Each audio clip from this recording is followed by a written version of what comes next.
নমস্কার, আমি ডক্টর দেবশ্রী গঙ্গোপাধ্যায়। আমি পেডিয়াট্রিক কার্ডিওলজিস্ট। আমি ইনস্টিটিউট অফ ফিটাল মেডিসিনে অ্যাজ পেডিয়াট্রিক কার্ডিওলজিস্ট অ্যাটাচড আছি। আমি এখানে ফিটাল ইকোকার্ডিওগ্রাম এই স্ক্যানগুলো করি। যে জিনিসটা শর্টলি আপনাদেরকে বলতে চাই আমি সেটা হচ্ছে ফিটাল ইকোকার্ডিওগ্রাম আজকালকার দিনে কিন্তু খুব কমনলি সাজেস্টেড একটা টেস্ট যখন কোনো লেডি প্রেগনেন্ট থাকেন, অর্থাৎ যখন কোনো মা প্রেগনেন্ট থাকেন।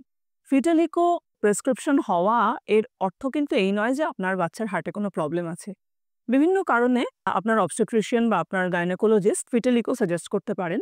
তার মধ্যে মেইন কারণগুলো হচ্ছে যে আপনি যদি আইভিএফ এর মাধ্যমে কনসিভ করে থাকেন, আপনার যদি ডায়াবেটিস থেকে থাকে বা আপনার ফ্যামিলিতে যদি কোনো জন্মগত হার্ট ডিজিজের হিস্ট্রি থেকে থাকে বা আপনার অ্যানোমালি স্ক্যানে যদি সন্দেহজনক কোনো ফাইন্ডিং থেকে থাকে।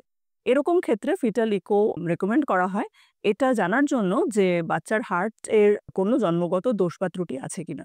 যদি ফিটাল ইকোর প্রেসক্রিপশন থাকে বা যদি আপনার ডাক্তারবাবু সাজেস্ট করে থাকেন, একদম ভয় না পেয়ে খুব দ্রুত এই টেস্টটি করিয়ে নেওয়াটাই আমি সাজেস্ট করব। ভালো থাকবেন। পরে আরেকবার ফিরে আসবো অন্য কোনো ইম্পর্টেন্ট টপিক নিয়ে। নমস্কার।